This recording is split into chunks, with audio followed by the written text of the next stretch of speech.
Welcome back to another deep dive. Today we're doing something a little bit different. Yeah, definitely a curveball today. Right, because usually, we take one book or maybe one specific article and we just unpack it, sort of like a surgical extraction. Mm-hmm.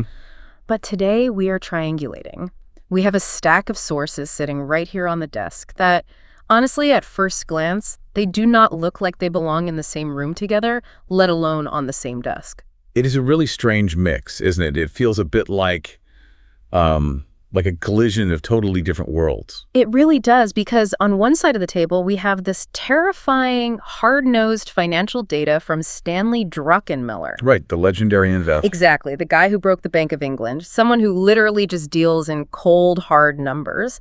And then on the other side of the desk, we have the historical economic analysis of Thomas Piketty. The French economist. Yeah, the one who basically mapped out the entire DNA of inequality by looking back over centuries of data. So you have the pure investor math and the historical inequality math. And then sitting right smack in the middle, sort of bridging the gap between this impending financial crash and the future, we have this radical, almost spiritual socioeconomic framework. Right. PROUT. PROUT. PRUT, progressive utilization theory. Exactly. And our mission today is to connect these dots for you. Because when you layer these three sources on top of each other, they paint a picture of the immediate future, specifically looking at a timeline around the year 2026 that is, frankly, it's a little terrifying. Yeah, terrifying is a good word for it. And this is the really important part, the reason we're doing this, the sources also offer a solution, a remedial framework that is so outside the box of our normal, capitalism versus communism debate, that it actually feels like a viable exit ramp.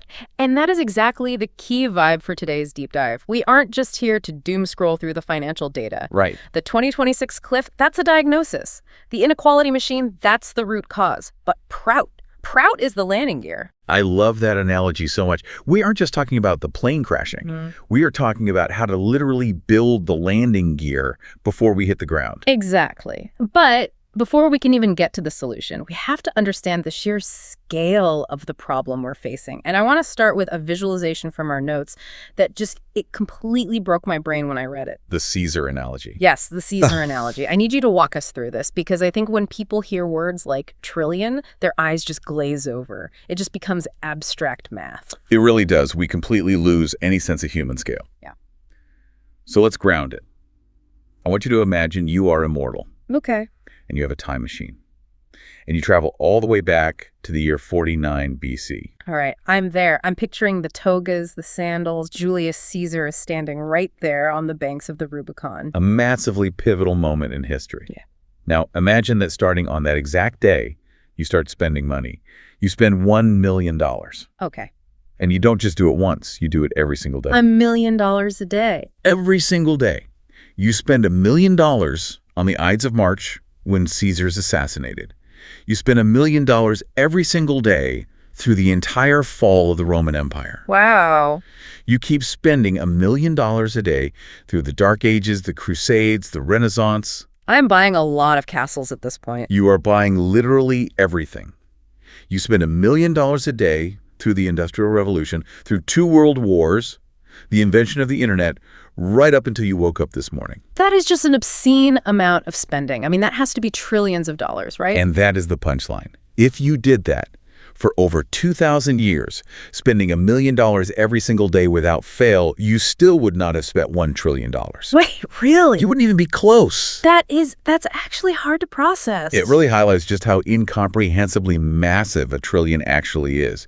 And yet, when we look at the reality check today, the U.S. government currently owes $35 trillion. $35 trillion. And if you look at the total U.S. debt, so that's government, corporate, and private household debt combined, we're looking at over $90 trillion. So using your Caesar analogy, we are essentially looking at a debt load that is mathematically impossible to ever pay off in real terms.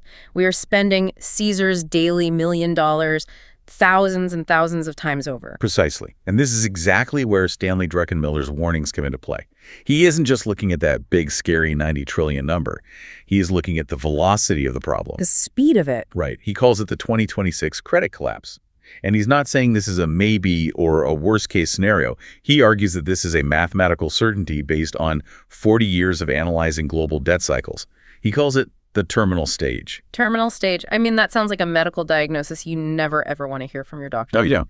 What is the specific symptom he's pointing at that makes him say, okay, this is it, we're in the terminal stage? It's a crossover point, a very specific metric in the national ledger. He points out that we have now reached the exact moment where the interest payments on the national debt, and just to be clear, that's just the cost of servicing the credit card, not paying down the principal. Just paying the minimum due. Exactly, just the minimum due. Those interest payments have now officially surpassed what the nation spends on national defense. Wait, let me make sure I heard that right. We are spending more money on interest payments to bondholders than we are on the entire U.S. military. The Army, the Navy, the Air Force, the Marines, all of it combined. Yes, all of it. Yeah. And historically, when empires hit that specific crossover point, the options narrow down very quickly. You effectively have 3 doors to choose from. Okay, what are the doors? Door number 1 is default. You just stand up and tell the world, sorry, we aren't paying, we're broke. Which instantly destroys the global financial system. Nobody trusts the dollar anymore. International trade stops. Utter chaos. Right, total collapse. Door number 2 is restructuring. You try to negotiate with everybody to pay back pennies on the dollar, which is also catastrophic for global trust. And door number 3? Door number 3 is inflation, the quiet default. You just turn on the printers and print money until the debt is numerically paid off, but the money itself becomes virtually worthless. So the loaf of bread suddenly costs $100, but hey, at least the national debt is paid off. Exactly. And Druckenmiller argues that the tremors of this 2026 cliff, they are already happening right now in the underlying plumbing of the financial system. We are seeing what he calls corporate credit deterioration. I really want to dig into that corporate side in just a minute because it's fascinating, but let's pivot for a second. Because if Druckenmiller is the immediate crash that's coming, Thomas Piketty is the why. Yes, the underlying cause. Right. You brought Piketty's historical analysis into this deep dive to show that this current debt crisis isn't just some accident. It's not just that we had a few bad politicians recently or a couple of bad budget years. It's deeply structural. Piketty is absolutely essential here.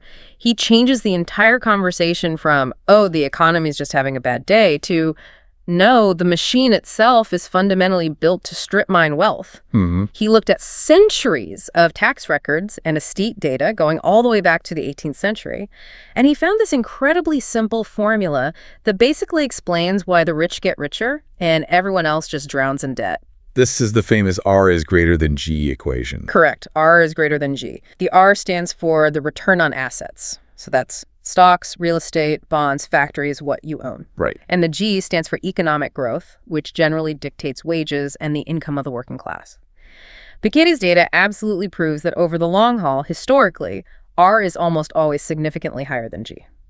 So if we translate that to plain English, money makes money much faster than people make money. That is it, exactly. If you are standing on the escalator of capital ownership, meaning you own assets, you are naturally moving up at 5 or 6% a year, and it's compounding. But if you're working, right, if you are running on the treadmill of labor, meaning you actually work for a living, you are incredibly lucky to get a 2 or 3% raise. So over time, that gap between the escalator and the treadmill just widens and widens until the rubber band finally snaps. And that snap, that breaking point, is exactly what Druckenmiller is predicting for 2026. Exactly. We have built a system that naturally and inevitably concentrates wealth at the very top, while the bottom of society has to rely on credit cards and mortgages just to maintain a basic standard of living. And now, the bill for all that debt is coming due. Okay, so that is the diagnosis of our broken present economy. And it is incredibly bleak. We essentially have a massive math problem that ends in a cliff. It does. But the whole reason we are doing this specific deep dive today is because of that third stack of papers on the desk, the PROUT material. PROUT, yes. I have to admit, when I first started reading through the PROUT notes, it felt it felt almost alien. It doesn't talk about adjusting interest rates or changing marginal tax brackets in the way we're so used to hearing economists talk. No, not at all. It talks about things like psychic pabula and cosmic fatherhood. It honestly feels like a completely different language. It is a totally different paradigm. Most modern economic theories, whether you're talking about Keynesianism or monetarism, they are basically just trying to tweak the engine we already have. Right, they want to change the oil. They want to change the oil, maybe replace a spark plug. But PROUT steps back and says, no, the engine itself is the problem. It positions itself as a total structural alternative to both capitalism and communism. It calls for a massive shift from what we have now, political democracy, to true economic democracy. Let's unpack that, because usually when people hear the phrase alternative to capitalism, their brain immediately assumes, oh, you mean communism. Naturally. But the source material for PROUT is actually very aggressive in critiquing communism, too. It hates both of them, actually. It argues that capitalism eventually explodes because of unconstrained greed and structural inequality, which is exactly what we are seeing right now with this 2026 debt cliff. Yeah. But on the flip side, it argues that communism implodes because it completely crushes human incentive and individual freedom. PROUT is trying to thread the needle between those two extremes. It's finding a way to have genuine collective welfare without killing the individual drive to innovate. So let's look at the root cause of the problem according to remedial PROUT economics. We talked about Piketty's R is greater than G as the mathematical root of inequality. But PROUT talks about a psychological root. Yes. This fascinating concept of psychic pabula. What on earth does that actually mean? It sounds super esoteric, I know, but it's actually very grounded human psychology. The word pabula basically refers to food or deep urges. The core concept here is that human beings have an infinite psychic hunger.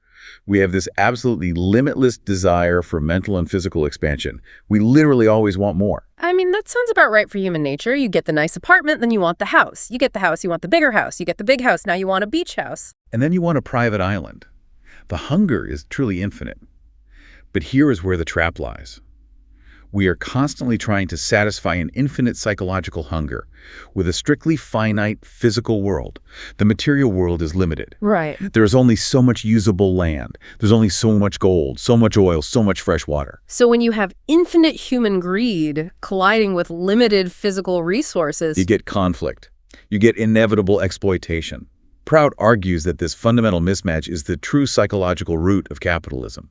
It naturally creates a massive split in society. You end up with the haves and the have-nots, or as the original text calls them, the Viksuddha Shudras, which translates to the disgruntled or exploited workers. There was an analogy in the source material that I found incredibly helpful for visualizing this, the concept of the joint family. Yes, this is absolutely central to the entire PROUT worldview.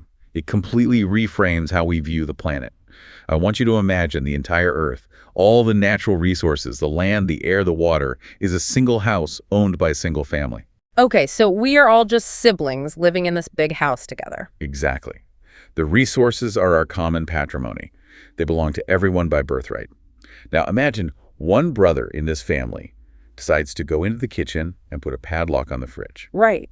He takes 90% of the food in the house, piles it up in his own bedroom, and literally lets it rot while his sister in the very next room is starving to death. In our current capitalist system, we look at that brother and we call him a smart businessman. Yeah, we put him on the cover of Forbes magazine. We celebrate his accumulation of wealth. We say he won the game. Right. He cornered the market on the household food supply. Smart move, economically speaking, under the current rules. But in a joint family context, if someone did that in your actual house, we would call him a sociopath. We'd kick him out. We would say he is dangerously antisocial. PROUT takes that exact same family ethics model and applies it globally to macroeconomics. It says that hoarding immense wealth isn't a sign of success or virtue. It is fundamentally anti-dharma. It is a direct violation of the fundamental natural law of the group.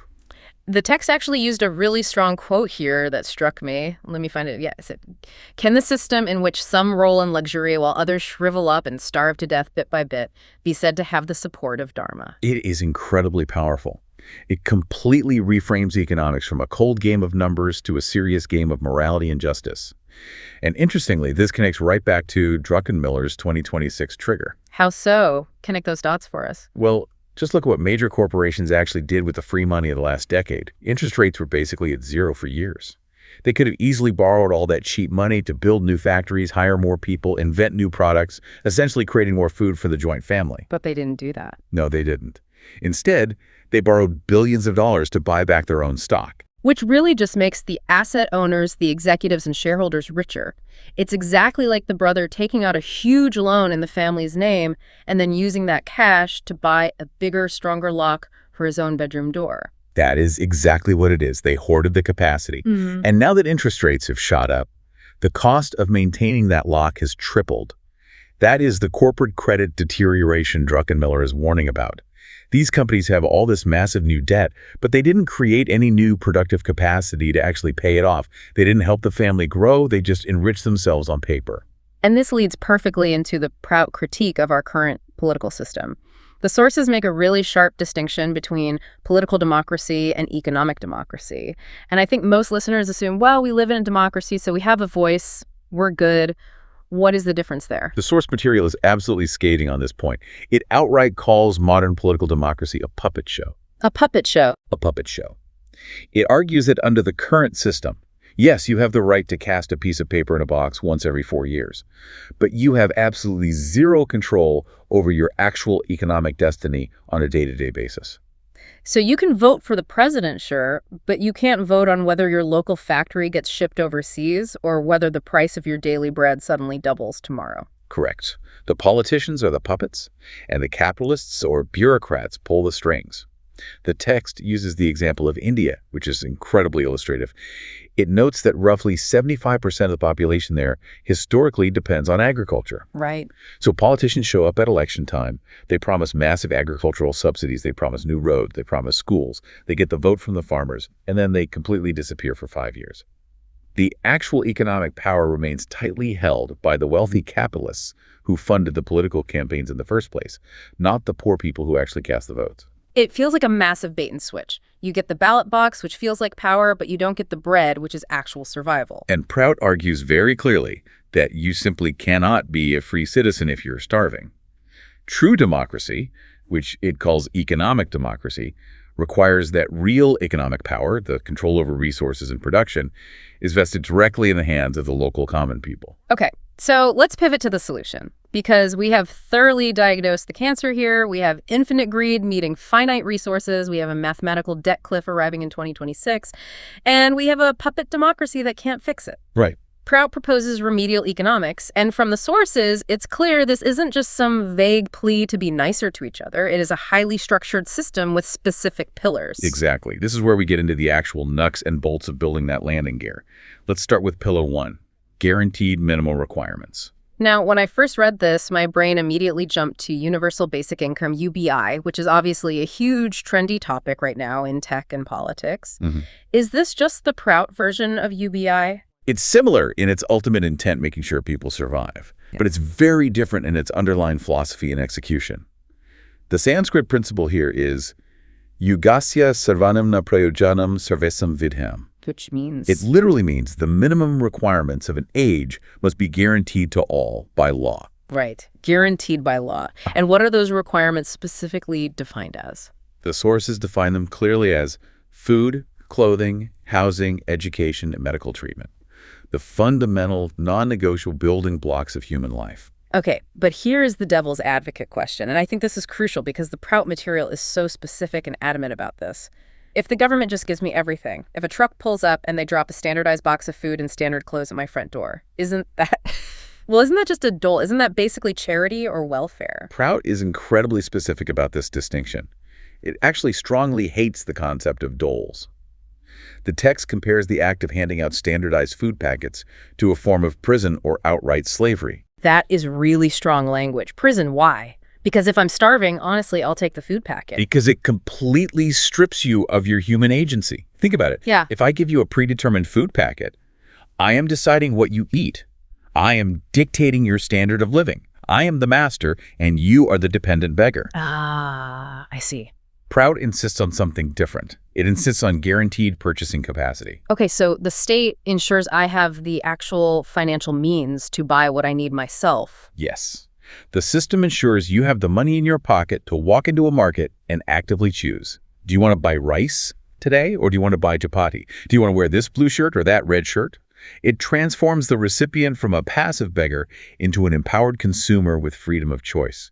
It protects human dignity above all else. That makes total sense. It's about economic liberation, not just bare minimum biological survival. And there's another really vital point the text mentioned. These guaranteed requirements change with the age. Right, they aren't static. Exactly. In the year 1900, a minimum requirement for personal transportation might have been a good, sturdy pair of boots. Today, in a modern city, it might be a bicycle or a subsidized bus pass. In the future, as society advances, it might be an electric vehicle or high-speed satellite internet access. As the society gets wealthier as a whole, the floor for everyone automatically rises. Okay, so we raise the floor so nobody falls through. But what about the ceiling? Because this is exactly where a lot of people usually get off the bus when it comes to heavily socialized or collective theories. Sure. If absolutely everyone is guaranteed the basics, why would anyone work hard? Why would I go through the grueling stress of medical school for 10 years if I just get the exact same purchasing power as the guy who spends all day surfing on his couch? And PROUT entirely agrees with you on that. This is precisely where it sharply diverges from traditional communism. It explicitly and firmly rejects the idea of equal pay for all. Which brings us to Pillar 2, incentivizing merit. The principle of surplus distribution. Yes, atiriktam pradatavyam gunanupatena, which means surplus wealth is distributed according to merit. PROUT acknowledges that society absolutely needs doctors, engineers, visionary scientists, and brilliant artists. And doing those jobs is exceptionally hard. They carry massive stress. They require years of sacrifice. So the doctor definitely gets more. The doctor definitely gets more. But the underlying logic is what's really interesting here. It's not just about giving them more money so they can hoard luxury items. It is strictly about utility. To effectively serve society, a doctor might legitimately need a reliable car to rush to the hospital for an emergency at 2 in the morning. Right. Whereas a person with a less critical, less demanding job might only need a bicycle to get to work. Giving the doctor the car isn't some moral reward for being an intrinsically better person. It is physically equipping them to better serve the joint family. I see. So inequality is allowed to exist, but it is a highly functional inequality. It's inequality with a specific social purpose. Exactly. And crucially, it is capped. The gap between the minimum guaranteed floor and the maximum allowed ceiling shouldn't be mathematically massive. It shouldn't be the absurd difference between a starving peasant and a billionaire with private space rockets. It might just be the difference between a comfortable life and a very comfortable life. There was another term in the specific section that I completely loved, and I think it brings so much real heart to what could otherwise just be dry economic theory. Sure. The concept of existential value. Yes, this is really the beating heart of it. Utility value is what we just talked about, what you do, how materially productive you are for the society. But existential value is simply what you are. In hypercapitalism, if you are too old to work, or if you are severely disabled, or if you are chronically sick, you are very often viewed by the system as just junk. A drain on the GDP. Dead weight on the balance sheet. Exactly, and PROUT says that is fundamentally inhuman. An elderly person has incredibly high existential value. They possess a lifetime of wisdom. They literally raise the current working generation.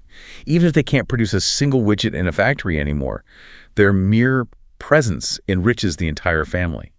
So society must support them comfortably, not as a begrudging charity, but as a sacred duty to the family structure. It just feels so much more humane. It recognizes that human beings aren't just biological units of economic production. It perfectly balances maximum economic efficiency with deep human empathy.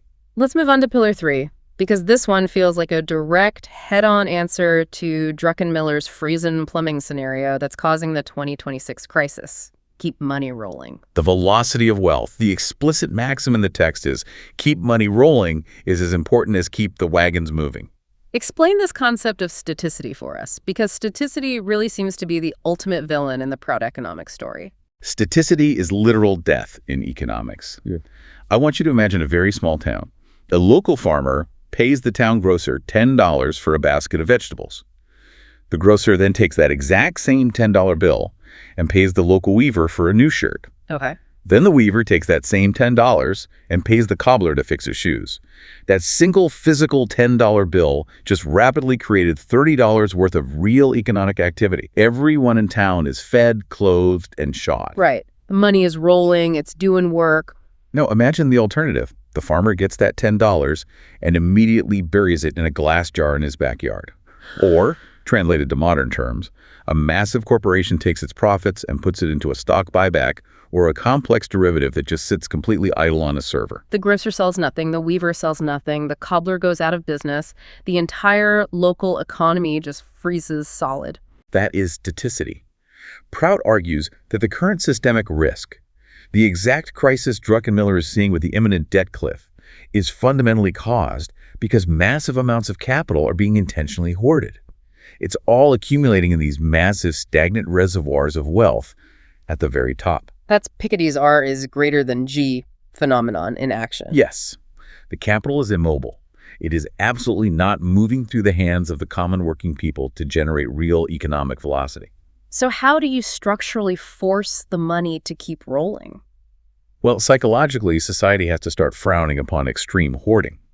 But structurally, this directly connects to a massive reform of the banking system. The source text actually goes so far as to call modern banks blood-sucking demons. Tell us how you really feel, PROUT. It is remarkably strong language, Yeah. but the underlying point is very serious.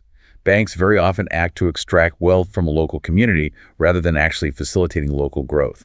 They charge exorbitant interest that violently sucks capital out of the local town's economy and funnels it straight to a corporate headquarters in New York or London. PROUT says banks should function strictly as public utilities. They should exist solely to facilitate the rapid, frictionless movement of money, not to speculate on derivatives. Yeah. And this is a massive key point. PROUT demands no printing of fiat money without solid bullion reserves. Really? Going back to a gold standard, that sounds almost old school, maybe even a bit regressive. It does sound traditional, but the goal is radically progressive. It is designed specifically to prevent the centralized government from stealthily stealing the working class's purchasing power through inflation. Ah, I see. Think about it. Yeah. If you legally guarantee everyone's purchasing power on one hand with Pillar 1, but then you turn around and print infinite unbacked money on the other hand, Yeah. you are flat out lying to the people. You are handing them guaranteed money that literally melts in their hands when they go to the store. Because prices skyrocket. Yeah. That makes perfect sense. Okay, so we have these strong pillars. We have guaranteed purchasing power, we have merit-based rewards, and we have legally mandated rolling money. But where does all this actually happen? What do you mean? Well, does this happen in a giant white building in Washington, D.C. or in New Delhi? Is this all run by a massive central planning committee? No, absolutely not. And this is precisely the part that makes PROUT so distinct from state communism. Communism inherently loves the center.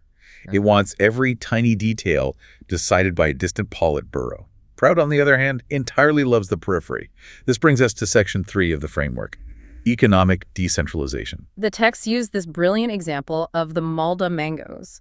And I think this is the absolute perfect way to explain decentralization because it makes it so tangible for the listener. It really is a perfect illustration. Malta is a specific district in India that is famous for growing these incredibly luscious, high-quality mangoes. Now, in our current highly centralized capitalist system, what happens to those mangoes? Massive corporate traders come in from the distant big cities. They buy all the raw mangoes from the local farmers for absolute pennies. Right. They load them onto massive trucks, and they ship them hundreds of miles away to a giant factory. And that's where the factory is, in the big city. Exactly. The distant factory turns those cheap raw mangoes into expensive mango juice, mango candy, mango jam. That processing is where the actual value add happens. That is where all the real profit is generated. So what's the result? The local farmer back in Malta stays completely impoverished, barely subsisting on the tiny price of the raw fruit, while the distant corporation in the city gets phenomenally wealthy. They drain the wealth right out of the soil. So PROUT looks at that and says, build the juice factory right there in Malta. Exactly. The absolute rule of PROUT decentralization is local raw materials must be processed locally. Do not export the raw mango, export the finished high-value juice. Do not export the raw cotton, build a local textile mill, and export the finished shirt. Keep all that value-add profit circulating within the local community itself. This aggressively stops the drain of local capital caused by outside economic interference. Yes. And more importantly, it creates incredible local resilience. This is exactly how you protect a population against a global crash. If the global stock market completely implodes in 2026 like Druckenmiller warns, the Malta juice factory just keeps running. Right, because the locals still want juice? People still drink juice. People still need shirts. It completely insulates the local community from these massive 2026-style global financial shocks because their local economy is based on real, tangible goods, not hyper-financialized Wall Street derivatives. Look, wait, let me push back on that for a second. If every single local community is totally self-sufficient, do we just completely stop trading internationally? Because the text explicitly mentioned barter trade, and I'll be honest, that sounds like we were going back to the Stone Age. Like, hey, I will trade you my 3 sheep for your basket of wheat. I know it sounds primitive at first glance, but it's actually about being economically sovereign. PROUT suggests that international trade, especially between these strong, decentralized communities, should ideally be based on barter. to completely avoid the dangers of currency manipulation and imported inflation. Ah, so if the US dollar actually collapses, which Druckenmiller heavily hints is a very real risk, if we choose that inflation door and my community is directly trading our surplus mango juice for your community's surplus computer chips, I don't actually care what the dollar is worth that day. Exactly. You are trading real, tangible value for real, tangible value. It is the ultimate structural hedge against the burning paper promises of the dying centralized financial system. Now, I have to ask you about what is probably the most sci-fi sounding part of the entire PROUT proposal, the 5-minute work week. Oh, the absolute dream. Is this actually serious? Because when I read it, it honestly sounds like a late-night infomercial. You know, work just 5 minutes a week and get rich from your couch. It sounds wild, but it is based on incredibly serious logic. It's called Gotti Visionana, or dynamics. Think about the massive paradox of technology under capitalism right now. If I invent a highly advanced AI robot that can instantly do the exact work of 100 human men, what happens in a capitalist factory? Well, the owner immediately fires the 100 men, he saves all that money on wages, and he keeps 100% of the new profit for himself.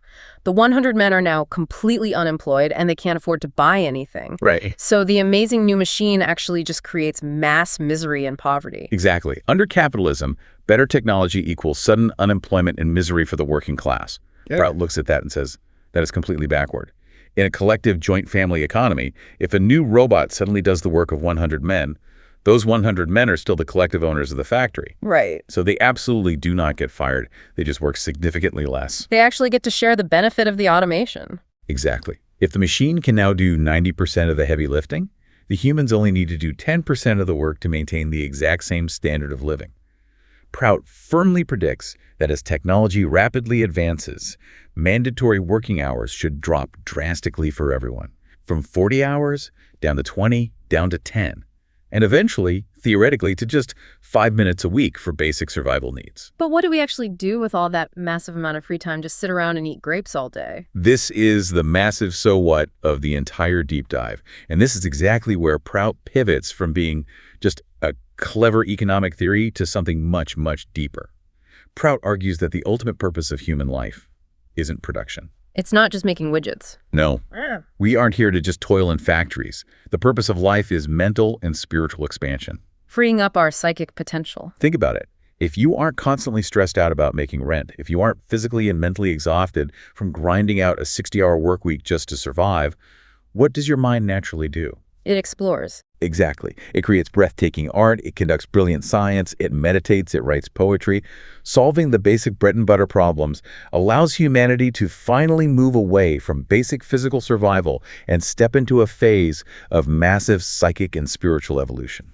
Which brings us perfectly to the final, deepest layer of the source material, the spiritual context. Because PROUT really isn't just economics, it's almost a full cosmology. It absolutely is. It intimately connects the physical wallet to the eternal soul. It all loops right back to that joint family analogy. If the physical universe is the shared house, who is the ultimate father of the family, the text calls it Parama Purusha, or supreme consciousness. And acknowledging that completely changes the concept of ownership. You don't actually own the land you're standing on. You are just a temporary caretaker. You are a steward, and this sacred stewardship applies to literally everything on the planet. This is where PROUT introduces the beautiful concept of neo-humanism. This is the idea that the joint family isn't actually restricted just to human beings. Right, and this is so critically important today. Plants, trees, animals, rivers, they're all vital, living members of the joint family. They all possess deep existential value, too. So an economic system that ruthlessly burns down the Amazon rainforest just to grow cheap soybeans for cattle? Yeah. That is structurally, fundamentally unsound. It is the ultimate anti-dharma. You are violently stealing from the voiceless, defenseless members of your own family. A true proudest economy has to be radically ecological. And not just because it's trendy or nice or green to do so, but because it is the only mathematical way to respect the inherent ownership rights of the entire cosmic family. The grand spiritual emancipation that PROUT promises isn't just for human beings. It is a literal liberation for the whole planet from the crushing weight of our constant exploitation. It's a massive sweeping shift in how we measure success. Right now we usually measure a country's success entirely by GDP. If we aggressively cut down an ancient forest and sell all the wood, the GDP officially goes up. We call that a win. But PROUT says that is actually a devastating loss. So how does PROUT actually measure economic success? The defining Sanskrit sutra for this is Sarvanam Namanavardhanam, which roughly translates to, increasing the minimum standard of living is the absolutely only true sign of a vital, healthy society. And standard of living in this context isn't just defined as everyone owning a Ferrari. No, definitely not. The text defines true comfort in a really profound psychological way. It defines it as a stress-free mind. A stress-free mind. Imagine that for a second. An entire global economy specifically designed from the ground up, not to produce maximum corporate profit, but to produce maximum human peace of mind. It sounds almost utopian, but when you look closely at the alternative, the terrifying 2026 cliff, the quiet default of inflation wiping out our savings, the massive social unrest caused by unchecked inequality, the impending ecological collapse, it starts to look significantly less like a fantasy utopia and much more like an absolute practical necessity for survival. It feels like the only logical, structured exit ramp available to us. We are clearly in the terminal stage of the old broken capitalist system. The plumbing is shaking. The tremors are happening right now. The big question is, do we just blindly try to patch up the old exploding machine with more toxic debt and more financial glue, or do we actually start building the landing gear? Wow. So we have covered a massive amount of ground today. We stared directly down the barrel of the looming debt crisis, that sobering $35 trillion reality check. We looked deeply into Piketty's inequality machine, where capital endlessly eats labor. And we explored the incredibly detailed PROUT alternative, guaranteed purchasing capacity, incentivized merit, rolling money to cure staticity, and a deeply decentralized economy that actually respects the local worker and the entire planet. We moved all the way from the depressing puppet show of modern politics to the incredibly hopeful, expansive vision of the universe as a joint family. Now, if this deep dive sparked something inside you, if you were listening to this and thinking, okay, the crash really is coming, and I actively want to be a part of building this landing gear, the sources point to some very specific places where you can engage with this material. Because this isn't just abstract theory. There are passionate people actively doing this work right now. Yes, absolutely.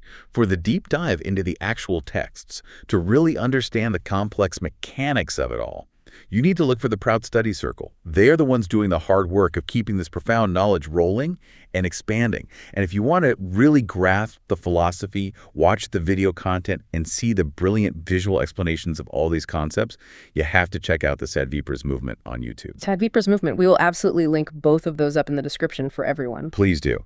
Because to make this world a much better place for all to live with actual happiness and genuine justice, knowing more about PROUT, the progressive utilization theory, is really the vital first step. Join the PROUT Study Circle and definitely join the YouTube channel Sadvipra's movement.